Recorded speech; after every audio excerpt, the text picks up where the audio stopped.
যেদিন টাকা ও লোভের কারণে একজন মা ও বোন মিলে নিজের ওই প্রিয়জনকে হত্যা করে ফেলবে, সেদিন কেমন হবে?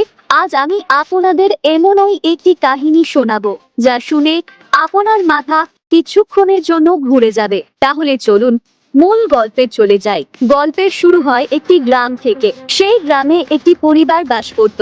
পরিবারে ছিল 3 জন সদস্য, একটি মেয়ে যার নাম মল্লি, তার বাবা এবং তার মা। পরিবারটি ছিল অত্যন্ত গরিব, তবে গরিব হলে কি হবে, তারা খুব সৎ মানুষ ছিল। একদিন মল্লির বাবা ও মা মিলে তুলো বানানোর কাজ করছিলেন। ঠিক সেই সময় এক সাধু এসে বলল, অরে পাগল, তোমরা কতদিন গরিব হয়ে থাকবে? তোমাদের পরিবার এত কষ্টে আছে, কিন্তু তোমরা যদি নেক মানুষ হও, তবে তোমরা যা কিছু ধরবে তা সোনায় পরিণত হবে। এ কথা শুনে তারা বিস্মিত হয়ে গেল। সাধু বলে, তোমাদের দরজার সামনে একটি সোনার বন গজাবে, তোমরা যা ধরবে তাই সোনায় পরিণত হবে। তবে এক শর্ত আছে, লোভ করতে যেও না, না হলে সর্বনাশ হয়ে যাবে। কিন্তু পরিবারটি লোভ সংবরণ করতে পারল না। তারা মিলে কৌশলে সাধুর কথা সত্যি কিনা তা যাচাই করতে চাইল এবং সাধুকে ভয় দেখিয়ে তার ক্ষমতা সম্পর্কে জানতে চাইল। এভাবে কিছুক্ষণ পর সাধুও সেখান থেকে চলে গেল। এরপর একদিন একটি ছেলে সেই গ্রামে এলো। ছেলেটির নাম ছিল চিন্নি। সে শহরে বড় হয়েছে এবং গ্রামের ঘরে ঘরে জরিপের কাজ করত। চিন্নি মল্লিদের বাড়ির সামনে এসে জিজ্ঞাসা করলো, এখানে কি পানি পাওয়া যাবে?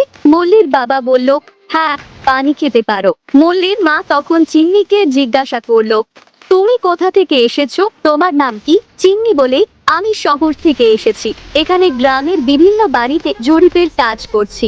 এরপর চিন্নি বলল, কাকিমা, আমার শরীর একটু দুর্বল লাগছে, সামনের গ্রামে যাব, কিন্তু রাত হয়ে যাবে।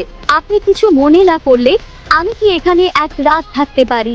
মল্লির বাবা বলে, তুমি আমাদের কাছে নিরাপদ থাকবে, চিন্তা করো না। চিন্নি মল্লিদের বাড়িতে রাত কাটানোর অনুমতি পেল এবং ঘরে প্রবেশ করলো। কিছুক্ষণ পর সে বাইরে এসে মল্লির বাবাকে বলে যে সে চা খাবে, কিন্তু তারা এত গরিব ছিল যে চায়ের জন্য পর্যাপ্ত টাকা ছিল না। চিন্নি সেটা বুঝতে পেরে নিজের পকেট থেকে কিছু টাকা বের করে মল্লির বাবাকে দিল, যাতে সে বাজার থেকে চা কিনে আনতে পারে। মল্লির বাবা চা কিনে আনলো এবং মল্লি সেই চা চিন্নিকে দিল। ঠিক তখনই মল্লির বাড়িতে এক লোক এসে হাজির হয় এবং মল্লির বাবার ওপর চিৎকার চেঁচামেচি করতে থাকে। সে বলতে থাকে, আপনারা এই লোকটাকে দেখুন, মল্লির বাবা জমি বন্ধক রেখে টাকা নিয়েছে, কিন্তু সে কাজেই যায় না। এত বড় প্রতারক। আসলে মল্লির বাবা প্রচুর মদ খেত, যার কারণে সে এমন দুর্দশার শিকার হয়েছে। মল্লি বাইরে এসে লোকটিকে দেখে এবং তাকে তাদের বাড়ি থেকে বেরিয়ে যেতে বলে। কিন্তু যখন তারা এই ব্যাপার নিয়ে আলোচনা করছিল, তখন চিন্নি মল্লির বাবাকে জিজ্ঞাসা করে, আমি একটু আগে দেখলাম এক লোক আপনাকে নিয়ে চিৎকার করছিল, ব্যাপারটা কি? মল্লির বাবা তখন সব খুলে বলে, আমি জমি বন্ধক রেখে টাকা নিয়েছিলাম, কিন্তু এখন সেই টাকা সুদসহ বিশাল অঙ্কে পরিণত হয়েছে, আমি কিভাবে শোধ করব? এ কথা শুনে চিন্নি বলে, আপনার কত টাকা ধার হয়েছে?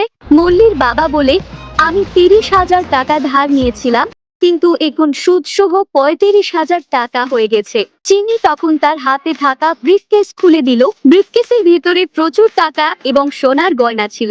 সে বলে, এই টাকা দিয়ে আপনি আপনার ঋণ শোধ করতে পারবেন। এটা দেখে মল্লির বাবা হতভম্ব হয়ে গেল। তার চোখ বিস্ময়ে বড় হয়ে গেল এবং তার মুখ উজ্জ্বল হয়ে উঠল। কিন্তু মল্লির মা এই বিষয়টা ভালোভাবে নিল না। সে চিন্নিকে সন্দেহের চোখে দেখলো এবং বলে, এই ছেলেটা ভালো লক্ষণ নিয়ে আসেনি, তাকে দ্রুত বিদায় করা দরকার। মল্লির মায়ের ধারণা ছিল, যদি শরীরে টিকটিকি পড়ে তাহলে সেটা খারাপ লক্ষণ, আর আজই আমাদের বাড়ির দেওয়ার একটা টিকটিকি পড়েছে। মল্লি আর তার পরিবার টাকা এবং সোনার লোভে অন্ধ হয়ে যায়। মল্লির বাবা সোনার গয়না দেখে হতভম্ব হয়ে পড়ে এবং কল্পনা করতে থাকে, যদি তার কাছে আরো বেশি সোনা থাকতো। এদিকে মল্লির মনে লোভ জন্ম নেয় আর তার চরিত্র বদলে যেতে থাকে। চিন্নি তখন মল্লিকে বলে, তুমি চাইলে এগুলো হাতে নিয়ে দেখতে পারো। এ কথা বলে চিন্নি ব্রিফকেস থেকে কিছু স্বর্ণের গয়না বের করে। মল্লি তখন আরো লোভী হয়ে যায়, তার চোখ চকচক করে ওঠে। তার মুখ দেখে বোঝা যাচ্ছিল সে চিন্নির সাথে শারীরিক সম্পর্ক তৈরি করার কুচিন্তা করছে। সে চিন্নির সাথে শারীরিক সম্পর্ক তৈরি করার জন্য নিজের গায়ের জামা উপরে উঠায়, কিন্তু তখনই চিন্নি তাকে ধাক্কা দিয়ে সরিয়ে দেয় এবং রাগী স্বরে বলে, তুমি কি করছো? লজ্জা করছে না? তুমি সব সময় শুধু টাকার কথাই ভাবো। মল্লি তৎক্ষণাৎ নিজেকে সামলে নেয় এবং অন্যদিকে চলে যায়। সেদিন রাতে মল্লির মা হঠাৎ বলে, আজকের রাতে মুরগির মাংস খেতে খুব ইচ্ছে করছে, যদি কেউ আমাদের জন্য মাংস আনতে পারতো তাহলে খুব ভালো লাগতো। কিন্তু মল্লির পরিবারের কাছে মাংস কেনার সামর্থ্য ছিল না। চিন্নি তখন কিছু টাকা বের করে মল্লির বাবার হাতে দিয়ে বলে, এই টাকা নিন, বাজার থেকে মাংস কিনে আনুন। মল্লির বাবা টাকা নিয়ে বাজারে চলে গেল। এদিকে মল্লির মনে মনে সেই সাধুর কথাগুলো ভাবতে থাকে। সাধু বলেছিল, যদি আমরা ভালো মানুষ হয়ে যাই তাহলে আমাদের বাড়িতে সোনার বৃষ্টি হবে। কিন্তু মল্লি তখনই ঠিক করলো সে ভালো হতে চায় না, বরং সে চিন্নিকে হত্যা করে তার সব টাকা ও সোনা নিয়ে নেবে। মল্লি দ্রুত তার মায়ের কাছে যায় এবং বলে, মা, আমাদের সুযোগ এসেছে, চিন্নির সব সোনা ও টাকা আমরা নিতে পারি, আজ রাতেই ওকে মেরে ফেলতে হবে। ঠিক তখনই মল্লির বাবা বাজার থেকে ফিরে আসে এবং তাদের পরিকল্পনার কথা শুনে ফেলে। মল্লি ফিসফিস করে বলে, আমরা যদি চিন্নিকে মেরে ফেলতে পারি তাহলে আমাদের জীবন বদলে যাবে, আমরা ধনী হয়ে যাব। তারপর তারা তিনজন একসাথে বসে চিন্নিকে হত্যার পরিকল্পনা করতে থাকে। তারা ঠিক করে কিভাবে চিন্নিকে নিঃশব্দে হত্যা করবে এবং লাশ কিভাবে গায়েব করবে। মল্লি তার মাকে বলে, কিছুদিন আগে যে সাধু এসেছিল সে বলেছিল আমরা খুব বড়লোক হয়ে যাব, আমাদের বাড়িতে সোনার বৃষ্টি হবে, আর সেটা আজ রাতেই সম্ভব। মল্লি তার মাকে সব কথা খুলে বলে ঠিক কিভাবে চিন্নিকে সবচেয়ে সহজ উপায়ে হত্যা করা যায় যাতে কেউ সন্দেহ না করে। মল্লির বাবা বলে, চিন্নিকে যদি একদম নিঃশব্দে মেরে ফেলা যায় তাহলে কেউ টের পাবে না, আর যদি কোনোভাবে গোপনে এটা করতে পারি তাহলে আমরা ধনী হয়ে যাব। এরপর সে তার স্ত্রীকে বলে, তোমাদের যা দরকার তাই করো, আমি পুরুষ, কাজের দায়িত্ব তোমাদের ওপর দিলাম। এই কথা বলে মল্লির বাবা ঘর থেকে বেরিয়ে যায় এবং বাজারে গিয়ে প্রচুর পরিমাণে মদ খাওয়া শুরু করে। এদিকে মল্লি তার মাকে জিজ্ঞাসা করে, আমরা দুজন চিন্নিকে একা মারতে পারবো না, আগে তো বাবাকে আনতে হবে। মল্লি আরো তখন বলে, বাবা এখন বাজারে গিয়ে প্রচুর মদ খাচ্ছে, তার হুঁশ ফিরবে না, তাই আমাদের দুজনকেই চিন্নিকে মেরে ফেলতে হবে। তারপর তার মা যোগ করে, কিন্তু রক্তপাত করা যাবে না, তাহলে সমস্যা হবে, আমাদের চিন্নির খাবারে ধুতুরা পাতা মিশিয়ে দিতে হবে। মল্লি জিজ্ঞাসা করে, ধুতুরা পাতা কি? তার মা বলে, এটা এমন এক বিষাক্ত পাতা যা খাবারের সঙ্গে মিশিয়ে দিলে যে খাবে সে সঙ্গে সঙ্গে মারা যাবে। এরপর মল্লির মা বাইরে গিয়ে কিছু ধুতুরা পাতা নিয়ে আসে এবং চিন্নির খাবারে মিশিয়ে দেয়।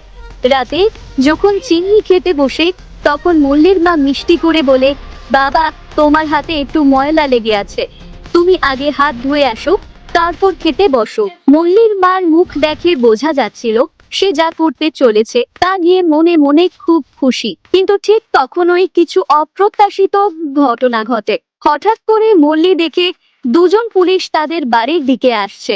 এটা দেখে মল্লি আতঙ্কিত হয়ে পড়ে। ভয় এবং উদ্বেগে সে তার মাকে ডেকে বলে, মা, পুলিশ আসছে। পুলিশের কথা শুনে মল্লির মা আতঙ্কে কাঁপতে থাকে। চিন্নি তখন মল্লির মাকে মুচকি হেসে বলে, কাকিমা, আপনি এত ভয় পাচ্ছেন কেন? আপনি তো ডাকেননি, তাই না? তাহলে চিন্তার কিছু নেই। ঠিক তখনই পুলিশ দরজায় কড়া নাড়ে। পুলিশ বলে, পাশের বাড়িতে চুরি হয়েছে, চোর নাকি এই দিকেই পালিয়েছে, আমরা চোর ধরতে এখানে এসেছি। মল্লি তার মা দুজনই তখন ভয় কাঁপতে থাকে। মল্লির মা বলে, এতক্ষণ তো এত কথা হলো, এবার কিছু খাওয়া যাক, তোমরা খেতে বসো। পুলিশদেরও খেতে দেওয়া হলো। মল্লির মা ভেতরে গিয়ে খাবারের সঙ্গে ধুতুরা পাতা মিশিয়ে দিল। তার পরিকল্পনা ছিল যদি পুলিশ এই খাবার খায় তাহলে এখানেই মারা যাবে। কিন্তু যখন সে খাবার নিয়ে আসছিল তখন হঠাৎ হাত ফসকে খাবারটা মাটিতে পড়ে যায়। মল্লি সেটা দেখে দ্রুত খাবার সংগ্রহ করে এনে রেখে দিল। ঠিক তখনই তাদের পোষা কুকুরটি এসে সেই খাবার খেয়ে ফেলে।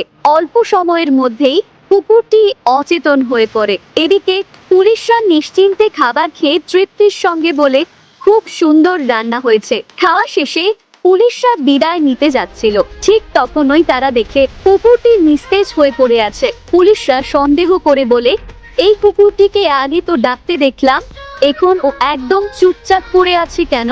মল্লি ভয় পেয়ে বলে, ও ঘুমিয়ে পড়েছে, এতে চিন্তার কিছু নেই। পুলিশরা বিষয়টি নিয়ে বেশি না ভেবে চলে গেল। এদিকে মল্লি ভয় পেয়ে কুকুরটিকে মাটির নিচে পুঁতে ফেলার সিদ্ধান্ত নেয়। ঠিক তখনই চিন্নি মল্লিকে জিজ্ঞেস করে, কুকুরটাকে কোথায় নিয়ে যাচ্ছ?